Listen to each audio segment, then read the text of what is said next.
jamono ji mu doon mbir mu doy waar fépp foo xool ci Sénégal mu doon ab situation bu compliqué jamono ji rawatina fële sa UCAD di université moom dañ kaa caxat-caxatee carrément ndawee rek ak étudiants yi ñoo ànd rek caxat-caxatee fa nga xam ne moom moo di université ba mu doon tamit ab jàmbaarloo bu méttee métti sa takk derrière ak nga xam ne ñoo di étudiants yi mën na daal situation bu compliqué jamono ji mën na ba verdict ba tàbbee ba léegi moom la jamono ji waa Sénégal di dund rawatina di Dakar fii si capitale bi ndax rek verdict boobee tab bi jóge sa procès Ousmane Sonko Adji Sarr ñu ko doon taaxeerlu ba léegi mais nag da doon nemmiku na ba mu tàbbee ba léegi daal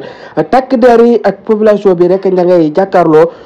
jàkkaarloo jàmbaarloo yi métti rek fépp si Dakar sa Pikine ak sa Kër Massar fépp rek sa université UCAD cité Kër Góor gi fépp rek di boy di tàkk nag loole nag jëmalewul am réewu kanam ñu ñaan rek yàlla na yàlla def jàmm si réew mi di réewum Sénégal mais nag situation bii nii dund daal ana kan moo nu teg bii situation lan moo waral lii lépp Sénégal di ko dund actuellement ni si jamono ji mu doon lu compliqué yàlla na yàlla def jàmm su réew mi Sénégal wooy leen tey abonné